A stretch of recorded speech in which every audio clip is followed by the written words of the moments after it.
Hi everyone, this is Jordan Zachariah from Aspas Real Estate, licensed real estate broker and senior investment advisor in the off-plan and investment team here at Aspas Real Estate.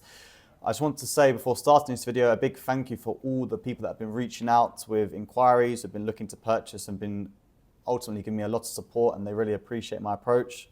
Genuinely means a lot, and it's good that I'm adding value to this market. So a big thank you to everyone that's been reaching out. And of course, if anyone's looking for any advice on this market or is looking to purchase in off-plan, please do reach out to me and I'll be happy to have a call with you.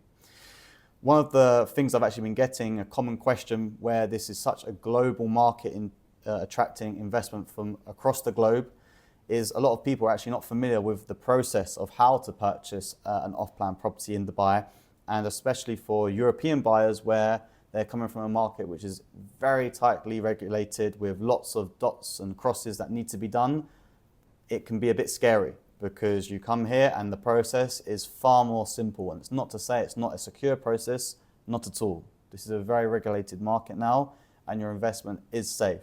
But I get that when you're buying from in a European country and coming here, things seem a lot less strict and that can concern some people. So today we're going to go through our company's complete guide onto how to buy an off-plan property in Dubai. I'm going to explain it step by step and hopefully alleviate a lot of people's concerns, but also just make people familiar on exactly how to buy an off-plan property in Dubai. Firstly, for anyone that's new to off-plan property, a very quick summary. Off-plan is essentially purchasing a property that's not yet been constructed.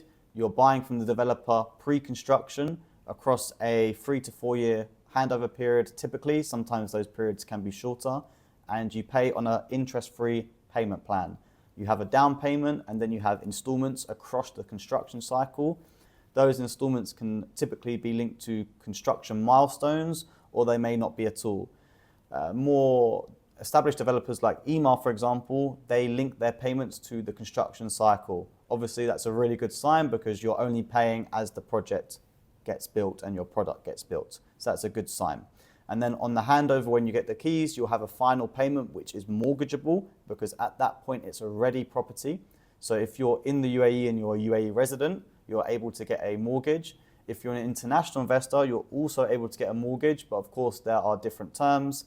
You have to have a higher LTV rate and also your interest rate will probably be higher as well, but there is an option to mortgage that. So step one of purchasing an off-plan property is booking the unit or an expression of interest. What is an EOI, an expression of interest? It's essentially placing you in the queue for a project. Where the market here is so dynamic, fast moving, and there's so much interest in the projects here, developers are commonly using this system to create a queue for clients that are interested because they simply don't have enough units to allocate to all the interested parties. So typically it's done on a first come, first served basis. For example, Email will say, we have a launch coming in 6 days.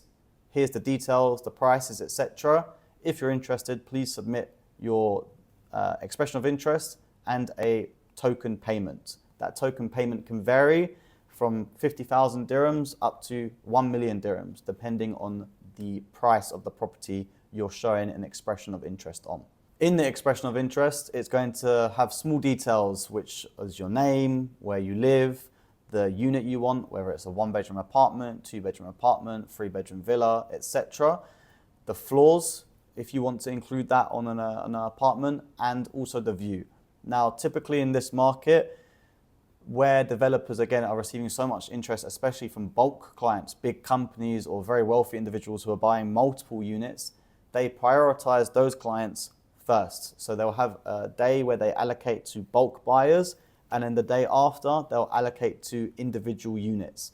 What tends to happen is the people who are buying in bulk are taking the units with the best view, you could call it. So if you're someone that's an individual and you're looking for the most spectacular view in this tower, I'm sorry to break it to you, but it's probably not going to happen. That's probably going to go to the bulk buyers. And it's not to say that buying a bad view is a negative thing either. If you're someone that's buying for end use, of course, it's a bit more different because you're someone that's going to be living in the property. You're going to be waking up every day to that view, for example. Whereas if it's just an investment, you're not going to be the one living there. And ultimately, If you're investing, you're either looking to get an ROI and rent it out, or you're looking for capital appreciation. And in those instances, I can confidently say to you, every unit appreciates and every unit rents out. If you go around any email project, for example, today, they're all rented out, they're all occupied, no matter where it is in the project, speaking specifically on email. Along with your expression of interest, typically you'll need to submit your passport as well, or if you're a resident, your Emirates ID. That goes along with the expression of interest. Before signing your EOI, there's a few things you should consider. First, you need to evaluate the floor plans on offer. If it's in a villa or apartment, sometimes developers typically offer multiple one-bedroom floor plans, multiple two-bedroom floor plans, etc. So evaluate the floor plan, make sure you're comfortable on the one you want, and also be open to alternative options in case the floor plan you wanted first is sold out on allocation day. Secondly, the property size, what's the square footage, the plot area, etc. When you're buying a townhouse and villa, again, that can vary. Some villas might be on a corner of the community and have a larger plot than units that are in the center and in a row. Again, that can change the price of the unit as well and how much demand is going to be for that unit. Thirdly, the amenities and the location. Of course, if it's a tower or a master planned community, what amenities are there? What's going to be coming up? Is there a school? Is there a hospital? Is there parks? Is there a paddle court, tennis court, football court? All of these things go into making an incredible project for end users. And ultimately, the project needs to tend to end users because that's who's going to be renting the project, renting your unit from you or buying it from you when it comes to completion. So those are all critical things to bear in mind. Once that's been evaluated, you submit the EOI with the details I mentioned along with your passport and the deposit. Methods of payment for the EOI can be cash, although that's capped at a certain level, check if you're a UAE resident, or bank transfer if you're an international client, or payment link as well. The last thing to consider before you submit your expression of interest is to understand refundability. Some developers will make their EOI non-refundable, whereas others will make it refundable. Of course, it's very self-explanatory, but if you put in a 50,000 dirham expression of interest for a project and it's refundable, let's say you don't get a unit or on the day of booking you change your mind and you don't want to go ahead, no problem. You can pull out at no cost to you. You're fully entitled to your 50,000 dirhams back. There is a process for the refund. Sometimes it can take 2 weeks to a month. Depends on the developer and how big they are because of course these guys are getting a ton of paperwork and money into their account. So there's a process you need to follow. But you will be fully entitled to your money back and there's no clauses on that. However, if it's a non-refundable EOI, in that case, there's no going back. Once you submit your money and put forward your expression of interest, that money is locked away. So be sure you're 100% on set on going for a unit there. Of course, if you don't get a unit, then your money will be refundable. It's not a case that you put in your expression of interest, you don't get something and they just take your money. That's not the case. Don't worry at all. If you don't get your unit, you will then be entitled to a refund. Let's fast forward to booking day. You've got the unit, you've been allocated it and you've secured it. You will then get what's called a booking form. A booking form comes again from the developer. It's a very short document, maybe a few pages, just outlining your details, who you are, your address, your mobile number, details like that. The unit you've selected and the details about that unit, the floor plan, the size, the unit number, etc. The payment plan associated with it, the total price, plus the buy land apartment 4% fee, what's due now, and essentially that's it.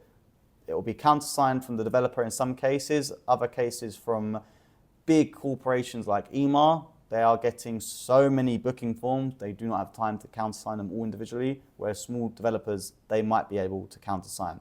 But at that point, once you sign the booking form and return it, the property is secured. You have nothing else to worry about. The booking form is a form of proof that you are owning that property from the developer. From there, we move on to step number 2, which is signing and examining the sales purchase agreement or the SPA. The SPA is a legally binding contract between you and the developer. This takes a little bit more time to come and it can vary. From some developers, it can come as quick as 2 weeks after you've done the booking form. For others, it could come 3 to 4 months after. The timeline shouldn't scare you. Don't panic. As I mentioned, once the booking form is signed, your unit and your money is secured.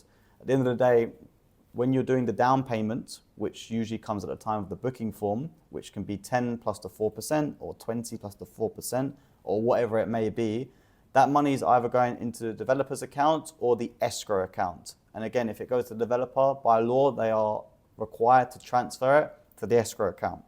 If you're not familiar with an escrow accounts are now absolutely mandatory for any project in Dubai. Any developer that launches a project must have an individual escrow account for every single project that's verified and regulated by RERA and the DLD. This is where the money that you put towards the developer goes. It goes into an account which the developer does not have access to, and they will not have access to until either construction milestones are met or they give you the keys to your property. And then, until then, they will be entitled to the full amount, of course. So your money's protected. It's not just going into the developer's bank account throughout the cycle and they can spend it on whatever they want. No, it's protected. So, as I said, once SPA is signed and submitted and countersigned back, that's all paperwork finished. It's such a simple and easy process, which makes this market so attractive for international investors and investors locally, because it's seamless and it's easy and it's transparent. Everything should be handled by your broker if you're using one as well. They should be communicating you all the time what's happening and assisting you with all these steps as well. Once SPA is done, there's a few things that you should consider. Key regulations and protections for yourself. So when you're purchasing an off-plan property in Dubai, there are several things in place to safeguard your investment. First and foremost, escrow accounts. Escrow accounts are a critical compartment of off-plan purchases. By law, developers are required to deposit funds into RERA-approved escrow accounts. RERA is the Real Estate Regulatory Authority in Dubai. This system ensures that buyers' payments are safeguarded and tied directly to project construction. There's an app where you can see every project's escrow account, whether they've got a registered escrow account. So that's all verified on the Dubai Land Department's government website. So you can see for yourself. You can also track any other projects, their construction milestones, etc. Again, that's all regulated by government and RERA. They send people physically to go and check on construction progress, assess it for themselves, how much has been done, and that's how they then update the website with photos as well on the progress of a project. There's also completion guarantees. Developers have to meet specific construction milestones, providing assurance that the project's progress is going as planned and, as mentioned, is verified by RERA with these photos. And if you're a buyer, you'll get updates from the developer on how the progress of construction is going. Marketing approvals. All promotional materials are vetted and approved by relevant authorities to ensure accuracy and compliance. In essence, if you're looking at a brochure, has it been approved? Is it exactly what it's going to say? Most of the time, yes. I say most of the time because even though it's approved, some developers, they can be a bit cheeky. And again, that's where you need to use a trusted broker to ensure the developer and their brochure is going to turn out exactly as they say. For example, Ellington, if you look at their brochures and their real life projects, they're almost identical. So that's a really good developer to look out for. In terms of protections for the buyer, you have dispute resolution. There's mechanisms that are in place to resolve any conflicts that might arise between you and the developer, and you can do that through official channels and submit complaints through official channels. During my time as an off-plan broker, I've never had to have a client submit a dispute resolution or any complaint against any of the developers we've invested with. Again, because we're only invested with developers that have a great track record, that are safe, and we know what we're getting. Thirdly, after the SPA is signed, after a month, 2 months, 3 months, you'll get what's called your Oqood. What is an Oqood? An Oqood is an online registration developed by the Dubai Land Department to record off-plan property transactions and purchases and ensures legal recognition and transparency. It's essentially your pre-title deed. So once that comes, it's going to have all the details about your property, the size, the square footage, who owns it. It's going to have a QR code at the bottom as well, all the details on your property, and essentially that is your pre-title deed to your property. At this point, it's just about following the payment plan, just ensuring you're complying with the milestones you've agreed to. So as I mentioned, let's use Email for example. Their payment plans are typically 20% per year with 6-month intervals between 10% payments. So it's just about paying on time, avoiding missing dates, and if you do have any problems, it's very important to keep the developer updated through official email communication to ensure, obviously, you're not just disappearing and not paying, because then you will get late payment fees. Once you follow the payment plan and now it's time to receive your keys, you'll be invited to final snagging and handover. Snagging in Dubai is essentially going to the property and just checking the conditions okay. You can go into your apartment, villa, townhouse, whatever it may be, walk around, make sure there's no scratches, nothing that's been done incorrectly. Anything that has been done incorrectly, you can go and mark it and get the developer to fix it before you take the keys. So you'll get a perfectly finished product up to your standards. Once it's done, you're happy, you've got the keys, you need to go to DLD to register the property and get your official Dubai land apartment title deed and certificate. Once you've got that, it's the valid legal agreement that you are the owner of that property, and now you can either move into it, rent it out, or list it on the market. And that's it. Buying off-plan Dubai is such a simple process. If you want the full guide so you can read it for yourself, drop a message in the comment or reach out to me on WhatsApp, Instagram, whatever it may be, and I'll send it to you personally so you can go through it and have it to hand. But ultimately, it's a very simple process. It's very transparent, and there's no need to be concerned at any stage. Any good broker will make you feel comfortable throughout the process. They'll be transparent with you at every stage as well. So again, nothing to worry about. The process is simple for a reason. It's very investor friendly and it's all legally documented. Any questions, please reach out to me. Thanks again for watching.